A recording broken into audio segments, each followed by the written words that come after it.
예, 가수 이정석 씨입니다. 예, 노래 기억나십니까? 예, 여러 히트곡들을 많이 배출했던 80년대 인기 가수 이정석 씨인데 이정석 씨가 개인 SNS에 이런 글을 올렸습니다. 자, 김경 대변인, 연예계 은퇴? 왜 그렇게까지 만드나? 너희는 그리 잘 살고 있냐? 세상이 안타깝고 더럽다라고 SNS 글을 올렸다가 현재는 삭제된 상태입니다. 네. 자, 저 발언 물론 개인적으로 친분이 있을 수 있습니다. 이렇게 올렸는데 어떻게 보세요? 그건 조준웅 씨에 대해서 좀 옹호하는 발언이죠. 그런데 제가 볼 때는요, 이거를 보는 어떻게 보면 다양한 시선이 있을 수 있다고 봅니다. 근데 저는 그 소년 시절에 있었던 범죄이기 때문에 뭔가 개선의 여지가 있고 처벌 위주보다는 그런 어떤 교육을 통해서 바꿔야 된다. 그런 부분에서 동의를 합니다.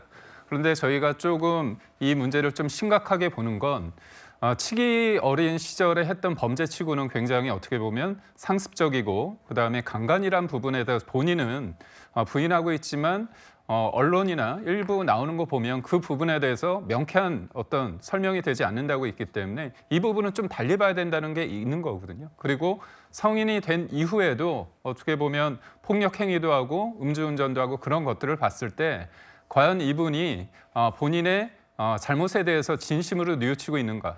무엇보다도 국민들이 조금 민감하게 생각하는 거는 가식과 위선입니다.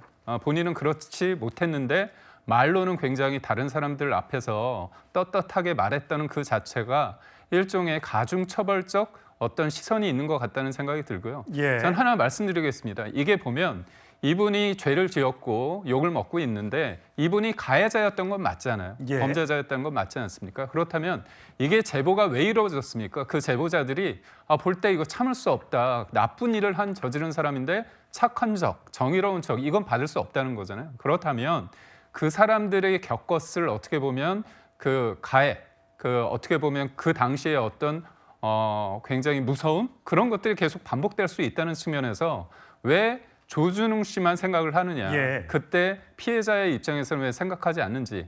그래서 뭐 진영과 상관없다고 하지만 예. 저는 이른바 좌파 쪽에 있는 분들이 이게 자꾸 뭐 국민의힘 쪽에서 문제를 삼으니까 진영 논리가 아니라 피해자 중심주의로 한번 보는 것도 그런 어떤 목소리가 있다는 점도 맞습니다. 예, 최선 평론가, 이준석 개혁신당 대표가 이런 글을 올렸더군요. 이재명 대통령을 얘기하는 것 같아요. 대통령이 되는데 음주운전, 공무원 자격 사칭, 폭행과 집기 파손, 쯤은 문제가 없다는 것을 6월에 대선 투표가 보여줬다. 항상 투표 결과는 국민의 가장 선명한 의사 표시기에 존중한다면서도 자, 강간 혐의는 부인하고 폭행을 시인한 배우가 은퇴하게 되었으니 대통령은 괜찮고 배우는 은퇴해야 된다는 모순이 생긴다? 이렇게 얘기를 했어요. 그러니까 이제 표면의 발언을 놓고 보면은 뭐 개혁신당의 이준석 대표 정도는 할 수 있는 말이라고 저는 생각이 됩니다만은 이준석 대표가 지난 대선에 아주 부적절한 발언으로 논란이 된 적이 있지 않습니까? 예.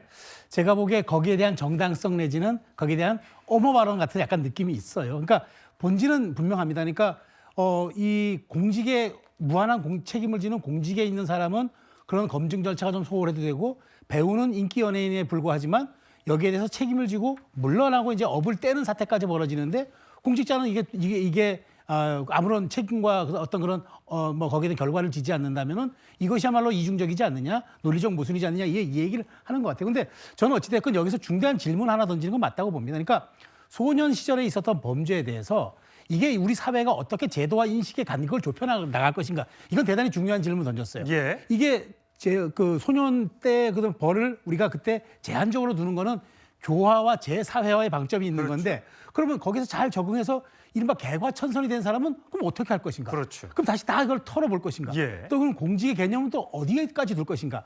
사실 굉장히 큰 질문을 남겼고 예. 저는 이준석 대표가 젊은 청년 정치인으로서 온당한 물음은 던졌으나 이준석 대표의 지난 대선 때 발언으로 인해서 혹시 희석되지는 않나 또 그런 생각이 좀 듭니다. 예.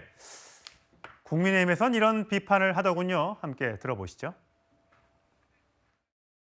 저는 2차 가해에 대해서 말씀드리고 싶은 게 좌파 유튜브에 출연하면 그러면 범죄를 저질러도 면책이 되는 겁니까? 좌파 성향을 가진 연예인은 강도 강간 범죄에 연루돼도 대충 말로 때우고 넘어가도 되는 거예요?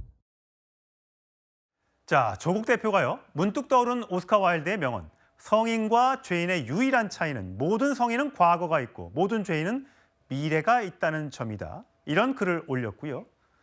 김원희 민주당 의원, 청소년 시절의 잘못을 어디까지, 어떻게, 언제까지 책임져야 하는가 고민이 깊어진다라는 글을 올렸습니다. 옹호하는 듯한, 좀 보호해주는 듯한 의미의 SNS 글인 것 같아요. 자, 박 변호사, 예. 서울대 로스쿨 교수였던 한인석 교수님. 한인석 교수님이 이런 글을 올렸더군요. 그러니까 주홍글씨다. 어렸을 때 저지른 잘못에 대해서 이 성인이 된 사람들이 주홍글씨를 찍어서 사회에 복귀시키지 못하게 또는 사회에서 퇴출시키는 것이 과연 바람직한 것인가라고 하면서 독립운동가 얘기를 했던데 이건 어떻게 보세요? 저는 개인적으로는 이 큰 틀에선 당연히 맞다고 생각을 합니다. 이 소년사법이라는 것을 우리 사회와 대부분의 문명 국가에서는 어른들에 대한 처벌과는 좀 다르게 보고 있거든요.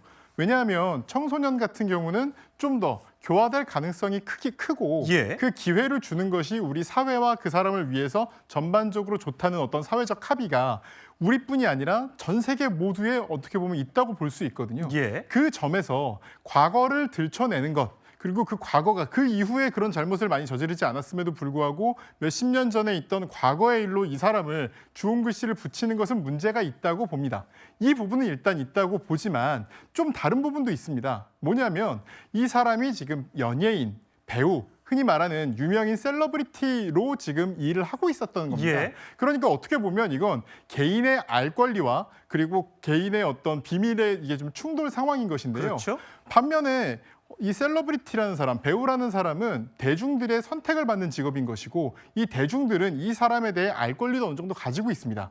예를 들어서 만약에 조진웅 배우가 본인의 옛날에 과거에 잘못한 것들을 토대로 미리 얘기를 하고 이것을 자신의 어떤 서사로 이용을 해서 이런 식으로 방송 활동을 했다면 그리고 그것을 대중들이 괜찮게 생각을 했다면 사실 그건 큰 문제가 없었을 수도 있습니다. 하지만 본인이 정의로운 이미지 등으로 이렇게 연기 활동을 했는데 과거의 문제들이 밝혀져서 대중들이 거기에 몰입이 되지 않아서 선택을 하지 예. 않았다는 거에 대해서는 존중할 필요가 있다고도 생각합니다. 예, 성추인 부대변인, 저는 이 부분이 좀 그래요. 그 한임석 이 로스쿨 명예 교수가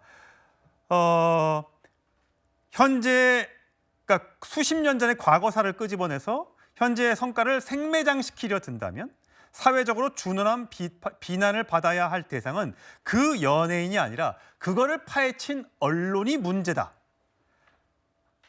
이렇게 얘기한 거면 언론은 과거에 그 사람이 어떤 죄를 지었어도 그것이 그동안 드러나지 않았던 거라도 옛날에 졌으니까 지금은 좋아졌을 테니까 묻고 가자라고 보도를 하지 않는 것이 맞다라고 해야 되는 겁니까? 글쎄요, 이번 조진웅 배우의 사건 같은 경우에는 이슈 같은 경우에는 저는 소년 시절의 범죄와 성인이 된 이후에도 뭐 폭행이나 음주운전이 있지 있었죠? 않았잖아요. 예. 그러니까 전 좀 구분해야 되지 않나라는 생각이 들어요. 언론이 뭔가 이 드러나지 않았던 성인 시절의 범죄에 대해서는 당연히 파헤치고 밝힐 필요가 있다고 봅니다만 소년 시절의 범죄에 대해서는 이거를 밝힐 필요가 있는가? 이것이 그 정말 소년 시절의 범죄를 저질렀다 하더라도 교화시키고 이거 개과천선해서 정말 사회에 다시 재기할 수 있도록 하는 게 목적인데 조진웅 씨 같은 아닌 청년들이 만약에 본인이 소년 시절에 죄를 저질렀습니다. 그러면 그런 사람들은 배우나 가수의 꿈을 꿀 수 없는 겁니까? 그 사람들은 다시는 그런 것들에 대해서 공적으로 나오는 활동을 할 수 없는 겁니까? 지금 조진웅 씨의 사례 때문에 전 그런 사례가 됐다고 보게 되고요. 그리고 적어도 이 부분에 대해서 전 한인석 교수의 말씀에 동조하는 분들도 있고 아닌 분들도 있을 수 있는데 정치권 분들은 여기에 숟가락 얹으면 안 됩니다. 전 주진우 의원 저런 말씀하시는데 그 얘기하기 전에 본인들 정당에서 음주운전 전과 있는 분들 공천 주는 것부터 뜯어고치라고 말씀드리고 싶습니다. 저희 당도 지금 전 그거 뜯어고치지 못해서 참 통탄스럽다는 말씀을 드리는데 지금 각 정당들, 거대 정당들이 성인이 돼서 음주운전 저지른 그 사람들 다 공천하고 있지 않습니까? 10년 동안 한 번이면 괜찮다. 15년 동안 두 번이면 괜찮다. 음주운전 사실상 살인행위라고 하고 있으면서 그러면서 이거에 대해서는 강하게 처벌도 못하면서 공천 주고 있으면서 연예인들은 사실상 생매장되는 이런 분화에 대해서 뭔가 당연한 것처럼 좌파 유튜버 나왔으니까 봐주자는 거냐 이런 말도 안 되는 논리를 들이밀면서 마치 좌파 연예인이기 때문에 우리가 보호해주는 이런 또 정쟁으로 이끌고 가는 거는 저는 매우 부적절한 발언이라고 생각합니다. 예, 김경태 대변인, 오늘 나경원 의원이 법안을 하나 발의하겠다고 했는데 공직자 소년기 흉악범죄 공개법, 죄질이 나쁜 성폭력이라든지 뭐 살인 이런 등등의 범죄는 공직자가 되면 과거에 저지른 범죄라도 그걸 공개하자라는 법안을 발의한다고 하는데 어떻습니까? 이게 찬반 논란이 있을 것 같아요. 뭐 처벌을 받았는데 2차로 처벌하는 거 아니냐 그런 우려가 있을 수 있는데요. 예. 이번에 조진웅 씨 관련해서 저희가 분노하는 지점은 이분이 아버지 이름을 썼습니다. 근데 예. 알고 보니까 처음에는 아버지의 이름을 생각하면서 더 열심히 하겠다는 그런 그랬죠. 의지로 포장을 했는데 알고 보니까 예전에 자기가 죄를 지었기 때문에 이거를 속이기 위해서, 가리기 위해서 이렇게 썼다는 것 때문에 사람들이 더 분노하는 지점이 있는 것 같습니다. 그러니까 연예인이 어떻게 공적 인물인가에 대한 논란은 있겠지만 여하튼 많은 사람들한테 영향을 주는 위치고요. 공직자란 사람은 영향력을 주고 실제로 그 공직을 통해서 많은 국민들한테 영향을 실제로 끼치는 위치라고 봅니다. 그렇다면 저희가 모든 범죄에 대해서 소년 때 어린 나이에 어떤 죄를 지었다고 해서 그런 모든 것들을 들춰낸다는 게 아니라 강력범죄, 예를 들어서 살인 같은 경우, 그리고 또 성범죄, 강간이나 성폭력 같은 그런 범죄에 대해서 좀 예외적으로 두면서 이 부분에 대해서 국민들이 공직에 임하는 사람들을 알 수 있는 도덕적 잣대를 들여댈 수 있는 그런 기본적인 국민의 알권리 차원에서 이 부분에서 얘기를 하고요. 그 과정에서 그 수위를, 그 범위를 어느 정도 할지는 더 많은 논의가 좀 필요하지 않을까 싶습니다. 예, 참 어려운 주제입니다. 요즘에 학교 폭력, 학폭이 과거에 저질렀던 학폭이 드러나면서 선수 자격이 정지가 되고 또 배우에서 배우 역할을 못하게 되고 이런 일들이 많이 발생하고 있는데 자, 그렇기 때문에 이런 것들을 저지르지 않기 위해서 어렸을 때부터 주의해야 된다는 그런 주장도 있는 반면에 또 어렸을 때 이미 처벌을 받았다면 그것이 성인이 된 뒤에도 또 끄집어내는 게 과연 바람직한 것인가 논란이 되는 주제인 것 같습니다. 그래서 저희가 오늘 자세하게 짚어봤고요.